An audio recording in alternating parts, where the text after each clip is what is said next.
नमस्कार, अमृतम आयुर्वेद में आपका बहुत बहुत स्वागत है। मैं डॉक्टर एस चौहान। आज हम चरक संहिता का द्वितीय अध्याय अपामार्ग तंडुली अध्याय के बारे में चर्चा करेंगे, जिसमें 28 प्रकार की यवागु का वर्णन है। कौन सी यवागु किस रोग में दी जाती है, इसके बारे में हम चर्चा करेंगे। यहीं पे पंचकर्म द्रव्यों का संग्रह बताया गया है कि शिरोविरेचन में कौन से द्रव्य हैं, वमन में कौन से द्रव्य हैं, विरेचन में कौन से द्रव्य हैं, आस्थापन अनुवासन में कौन से द्रव्य हैं, युक्ति का महत्व बताया है, युक्ति किस पर आश्रित होती है, और पंचकर्म द्रव्यों का यहाँ पे उपयोग बताया है। तो चलिए देखते हैं हम आज अपामार्ग तंडुली अध्याय। कौन से हम बात कर रहे हैं अपामार्ग तंडुली अध्याय की। अंतः परिमार्जन चिकित्सा है, 28 प्रकार की यवागु का वर्णन है, पंचकर्मार्थ द्रव्यों का संग्रह यहीं पे बता दिया गया है, और युक्ति का महत्व यहाँ पे बताया है। युक्ति किस पर आश्रित होती है, मात्रा और काल पर आश्रित होती है, ये यहाँ पे बताया है। और पंचकर्म शब्द सर्वप्रथम यहीं पर आया है। तो 5 पॉइंट आप नोट डाउन कर लीजिएगा अपामार्ग तंडुली अध्याय में। अब एक चीज और लिख लीजिएगा कि जो पंचकर्मार्थ द्रव्यों का यहाँ पे संग्रह है उसमें कितने कितने द्रव्य हैं। तो वमन में लिखिएगा 10 द्रव्य, वमन में 10 द्रव्य बताए हैं, विरेचन में 17 द्रव्य बताए हैं,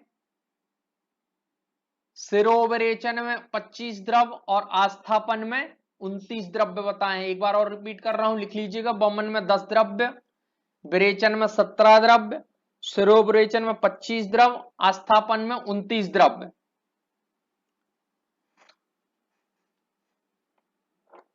तो अध्याय का नाम अपामार्ग तंडुली अध्याय इसलिए पढ़ा क्योंकि पहला ही श्लोक स्टार्ट होता है कहां से, अपामार्ग से। अपामार्ग से स्टार्ट होने के कारण यह अध्याय का नाम अपामार्ग तंडुली अध्याय पढ़ा।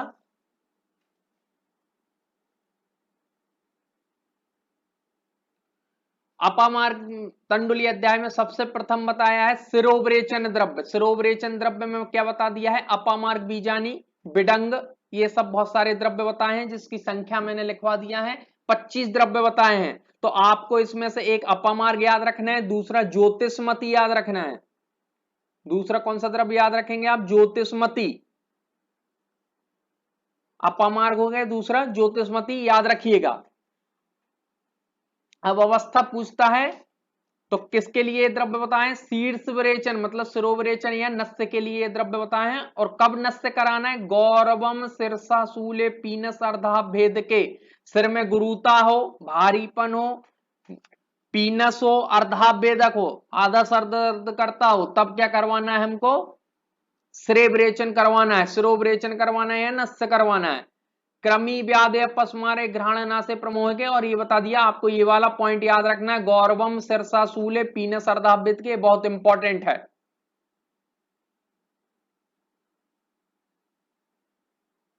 फिर आता है वमन कारक द्रव्य। वमन कारक द्रव्यों की संख्या कितनी है, लिखवा दिया हूं मैं, 10 द्रव्य हैं इसमें। एक चीज याद रखिएगा, कौन कौन से, मदन फल, मदन फल श्रेष्ठ होता है वामक द्रव्यों में, मदन फल, मधुकम, निम्मम, जीमूतम, कृत वेदनम, ऐसा बताया है आपको। पिपली कुटज, ये धामार्गम। लेकिन इसकी कंडीशन आपको याद रखना है, कब वमन करवाना है, श्लेष्म पित्त की अवस्था में करवाना है। क्वेश्चन यहीं से बन जाता है कि वमन कब करवाना है, श्लेष्म यानी कि कफ और पित्त प्रधान हो, उसमें भी कौन सा प्रधान दोष हो, कफ हो, और साथ में क्या हो, पित्त हो, तब क्या करवाना है, वमन करवाना है। और दोष कहां पे आश्रित हो, दूसरा क्वेश्चन यहां पे बनता है, दोष कहां पे आश्रित हो, अमाशय में आश्रित हो, तब क्या करवाना है, वमन करवाना है। चलिए आगे देखते हैं। फिर आता है विरेचन। विरेचन के कितने द्रव्य हैं, 17 द्रव्य, लिख लीजिएगा। विरेचन के लिए कौन कौन से, त्रिवत, त्रिफला दंती, नीली सप्तलाम वाचम कंपिलक, ऐसे द्रव्य बताए गए हैं। इसमें इंपॉर्टेंट ये है कि दोष कहां पे आश्रित हो, पक्वासे में आश्रित हो। यहां पे ये बोला है पक्वासे में आश्रित हो, ये याद रखना है आपको। ऐसा लगता है कि पक्वासे में आश्रित हो तो बस्ती करा दें, लेकिन नहीं, आचार्य ने यहां पे बोला पक्वासगत आश्रित हो तो क्या करवाना है, विरेचन करवाना है। फिर उसके बाद देखते हैं आस्थापन। आस्थापन और अनुवासन के लिए द्रव्य बताएं कौन कौन से, पाटला, चाग्निमन। तो श्रेष्ठ द्रव्य पाटला होता है, ये आपको एक याद रखना है, श्रेष्ठ द्रव्य पाटला होता है आस्थापन के लिए। और बहुत सारे द्रव्य बताए हैं। कंडीशन क्या है, उदावर्त, अगर उदावर्त की स्थिति, क्वेश्चन यहां से पूछता है कि उदावर्त और विबंध की स्थिति में क्या करवाना है, ऑप्शन आपको 4 दे देगा, वमन, विरेचन, वस्ती, नस्य, तो आपको लगा के आना है यहाँ पे वस्ती करवाना है यहाँ पे, तो आपका आंसर सही हो जाएगा। द्रव्य कितने बताए हैं यहाँ पे, 29। तो हमने 4 प्रकार की चीज देख ली, सिरोविरेचन, वमन, विरेचन और बस्ती। एक बार रिपीट कर देता हूं आपको, सिरोविरेचन में श्रेष्ठ द्रव्य कौन सा है, अपामार्ग, इसलिए अध्याय का नाम अपामार्ग तंडुली अध्याय पड़ा। वहां पे एक और द्रव्य कौन सा हमने याद करने को कहा था, ज्योतिष्मति। आपको 2 द्रव्य याद रखना है, अपामार्ग और ज्योतिष्मति। टोटल द्रव्य कितने हैं सिरोविरेचन में, 25। कब कराना है, गौरवम, सिरसा, सूले, पीना, सरधा, वेद के। फिर उसके बाद आता है वमन। वमन में द्रव्य कितने हैं, 10 द्रव्य हैं। कौन कौन से, मदनम, जीमूतम, कृतवेदनम, धामार्गम इत्यादि, ये द्रव्य हैं। अवस्था क्या बताइए, जब श्लेष्म और पित्त बढ़ा हुआ हो और दोष कहां पे आश्रित हो, अमाशय में आश्रित हो, तब क्या कराना है, वमन कराना है। विरेचन कब कराना है, विरेचन में टोटल 17 द्रव्य बताए हैं। त्रिवत, त्रिफला, दंती, नीली, सप्तलाम, वाचाम, ऐसे द्रव्य बता दिए गए हैं। और कब कराना है, जब दोष कहां पे आश्रित हो, पक्वासे में आश्रित हो, जब क्या कराना है, विरेचन कराना है। फिर आता है आस्थापन, अनुवासन के द्रव्य, 29 द्रव्य बताए। श्रेष्ठ द्रव्य क्या है, पाटला है। और कंडीशन क्या है, उदावर्त और विबंध की स्थिति में क्या कराना है आपको, बस्ती कराना है।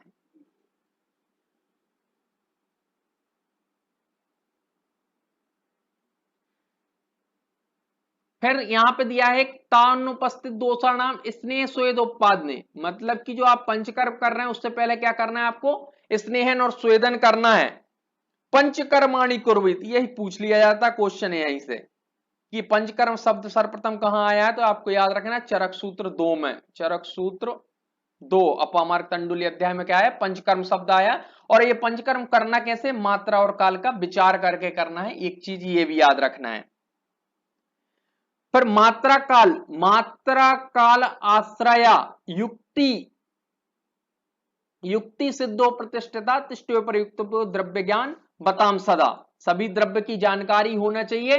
और युक्ति किस पर आश्रित होती, मात्रा और काल पर आश्रित होती। एक चीज याद रखना, ये पूछ लिया जाता है क्वेश्चन कि युक्ति किस पर आश्रित होती है, युक्ति किस पर आश्रित होती है, तो मात्रा और काल पर, मात्रा और काल पर, या युक्ति किस पर आश्रित होती, मात्रा और काल पर। यह चीज आपको एक याद रखना है।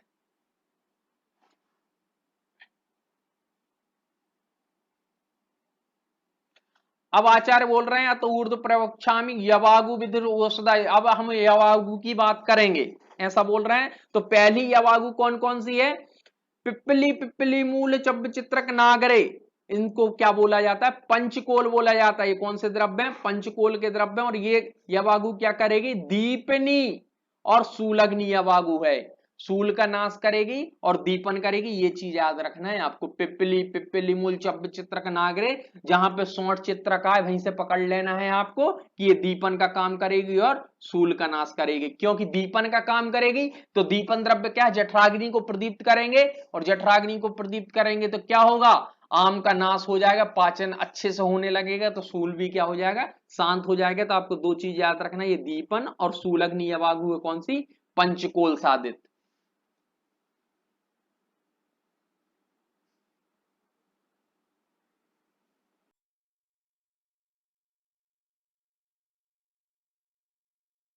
फिर बोल रहे हैं कि दधी, बिल्व, चांगेरी, तक्र, दाडिम साधिता। दधी, बिल्व, चांगेरी, ये पाचन का काम, पाचन ग्राहिणी पेय है। कौन सी है, पाचनी, कौन सा, दधी, बिल्व, चांगेरी, तक्र, दाडिम साधिता। दधी बिल्व वाली ये जो याद रखना है आपको, क्या है, पाचनी है। सा बातें पंचमूलनी, और बातिक अतिसार है तो उसमें कौन सी याद रखना है आपको, पंचमूल साधित। तो यहाँ पे 2 चीज बता दी गई है, दधी, बिल्व, चांगेरी, एक ये होता है दाडिम साधित कौन सी है, पाचनी ग्यारही पेय है। और लघु पंचमूल साधित जो है वो क्या है, अतिसार के लिए बता दी गई है। ये चीज आपको याद रखना है।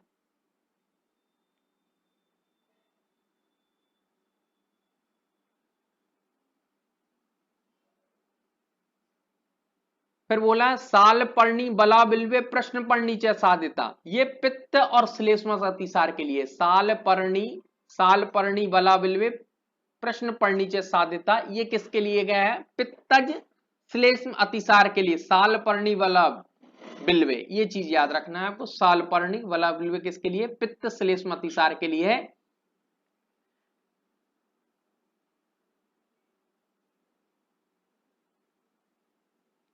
फिर आता पयस्या अर्धोदगे छागे हीवेरुत्पल नागरे पेय रक्तज अतिसारग्नि प्रश्न पढ़नीचे साध्यता। ये बहुत बहुत इंपॉर्टेंट है, इस पर स्टार मार्क कर लीजिएगा आप लोग। ये क्वेश्चन बहुत इंपॉर्टेंट है। पयस्य अर्धोदगे छागे बोल रहा है, क्या बोल रहा है, किसमें बात कर रहा है? रक्तज अतिसार में। अतिसार में क्या हो रहा है? जब रक्त की प्रवृत्ति हो रही तो तब क्या देना है उनको? बकरी का जितना दूध हो उसमें क्या करना, उतना ही जल मिलाकर ये द्रव्यों को देना। तो यहीं से आपको पकड़ लेना, पयस्य अर्धोदगे छागे, बकरी का क्या है? दूध और आधा जल और आधा दुग्ध देना है। यहां से आपको पकड़ना है, किसमें देना है? अतिसार में देना है। तो क्या करती है जो बकरी रहती है वो कैसे द्रव्यों का सेवन करती? कसाय, कांटे वाली चीजें पत्तियों को खाती है। तो कसाय का क्या करता है? स्तंभन का कार्य करता है। तो यहीं से आपको पकड़ लेना है, स्तंभन का कार्य करता है।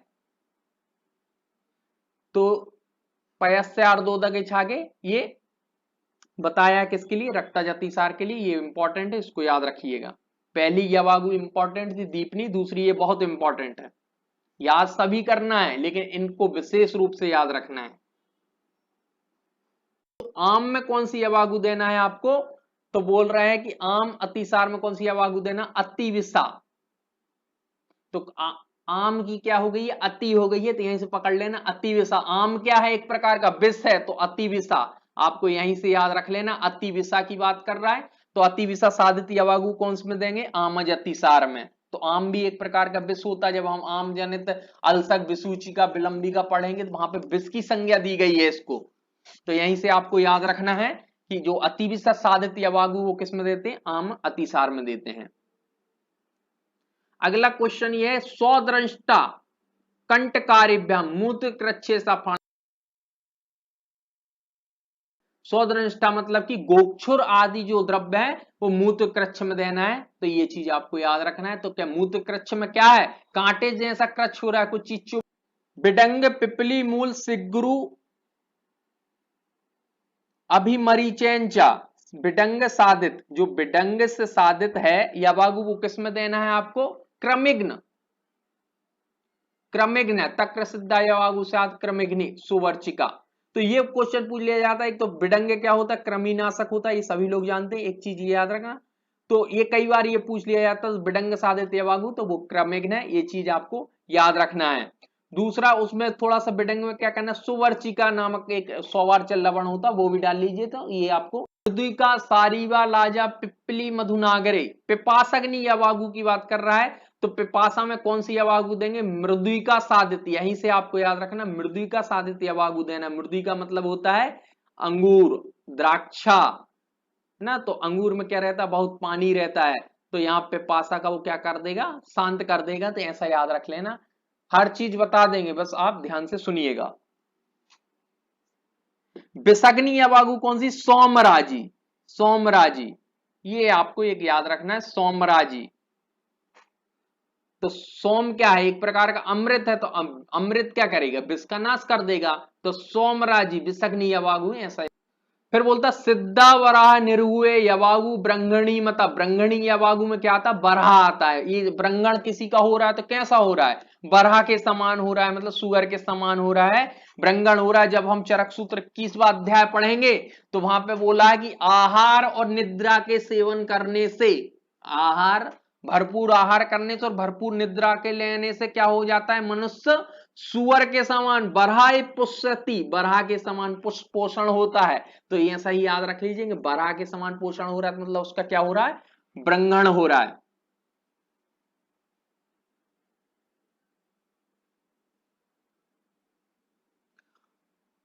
और अब बोल रहा है यहां बरहा की बात कर रहा है तो यहां बोल रहा है गवेधुक अन्न भ्रष्टा नाम। जो गेहूं है, गवेधुक अन्न है, गेहूं है, उसको क्या है? भ्रष्ट करके देने से कर्षण होता है। क्योंकि गेहूं वैसे ही दुबला पतला है और उसको भूंज दिया और पतला होगा तो क्या होगा? कर्षण होगा। और ब्रंगण कैसा होगा? सुअर के समान होगा। और कर्षण कैसा होगा? गेहूं के समान होगा। दोनों चीज याद रख लीजिएगा।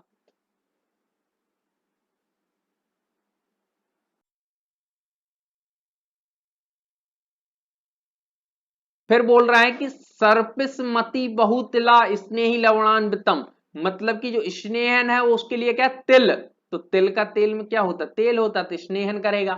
और स्नेहन जब भी हम करते हैं थोड़ा सा क्या मिलाते हैं, उसमें लवण भी मिलाते हैं, तो इसमें तो कोई बात ही नहीं है।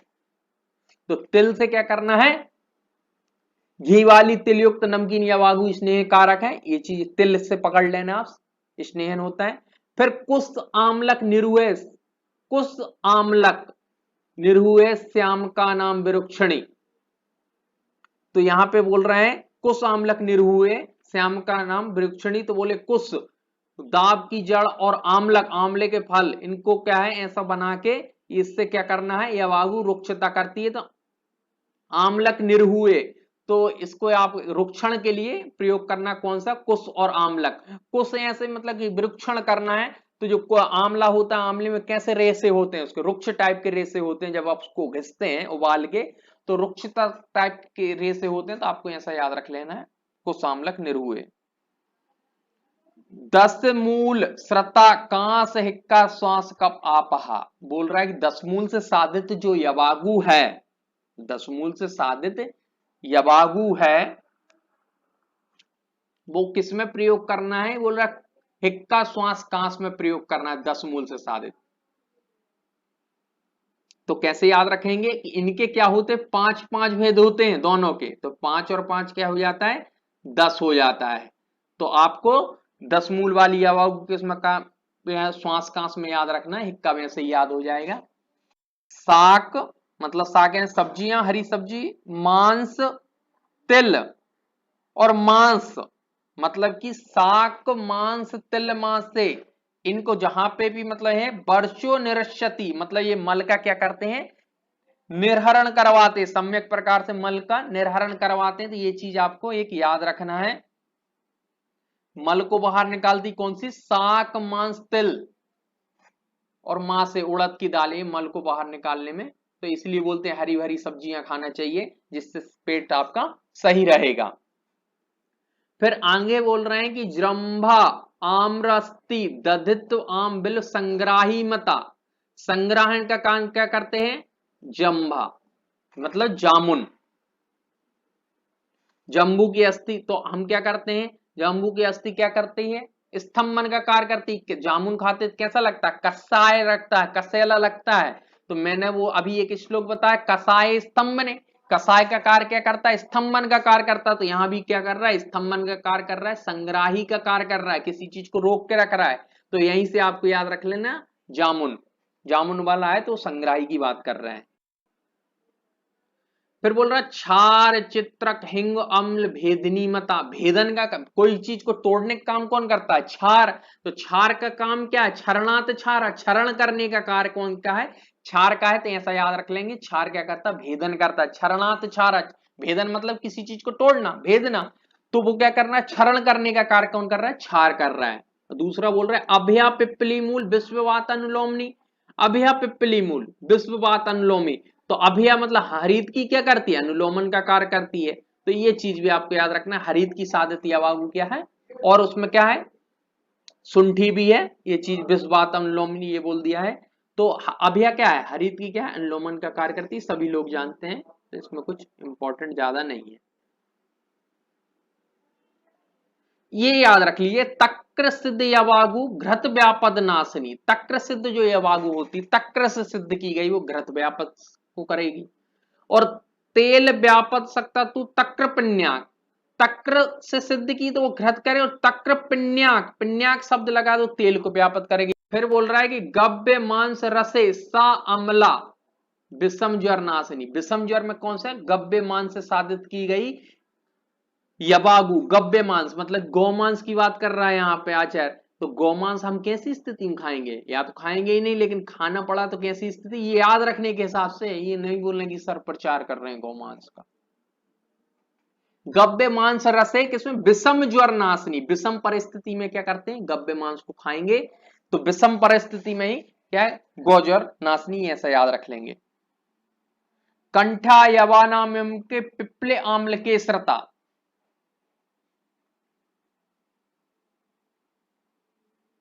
कंठ्या यवानाम यम के पिप्लाम्ल के श्रता, एक ये याद रख लेंगे कि जो जौ को समान भाग में लेकर घी में भूनकर कंठ यवागु है, ये चीज याद रख लेंगे, इंपॉर्टेंट नहीं, जहां इंपॉर्टेंट होगा मैं बता दूं।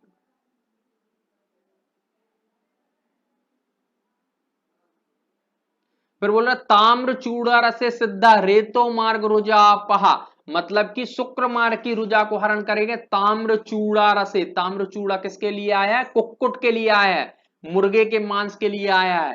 तो ताम्र चूड़ा रसे ये याद रख लेना, रेतो, ताम्र चूड़ा रसे रेतो मार्ग रुजाप है, ये बहुत इंपॉर्टेंट है। जहां पे हम बोल देते हैं इंपॉर्टेंट है उसको इंपॉर्टेंट समझ लीजिएगा।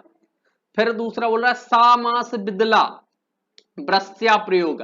सामास बिदला मतलब कि यहाँ उड़द की दाल की बात कर रहा, वो कैसी है? ब्रश्य है, मांस, मांस बोला जाता है उसके लिए ब्रश्य है। तो ये याद रख लीजिए, ऐसा दोनों में सहारा है, ब्रश्य में और इसमें, तो ऐसा भी याद रख सकते हैं आप।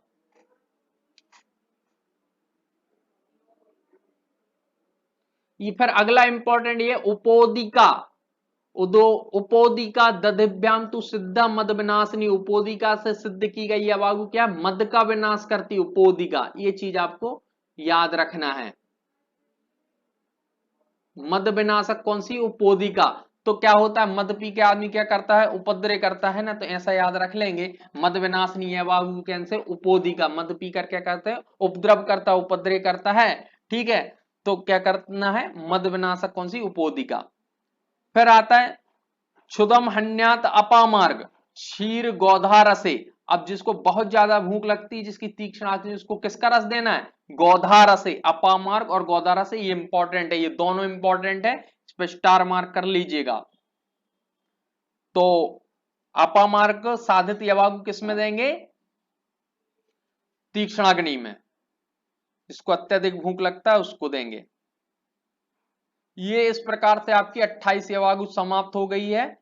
ये फिर आचार्य बोल रहे हैं अष्टविंशति यवागु, तो किसी भी प्रकार का डाउट नहीं रखेंगे, यहाँ पे 28 यवागु है, सीधा आचार्यों ने लिख दिया। अच्छा, कुछ लोग के नोट्स में ऐसा भी लिखा है कि 6 पेया है, 22 है, ये कोई अच्छा क्वेश्चन नहीं है, सीधा आचार्य ने लिखा है कि 28 यवागु है, मतलब 28 यवागु है, बस ये चीज याद रखना है।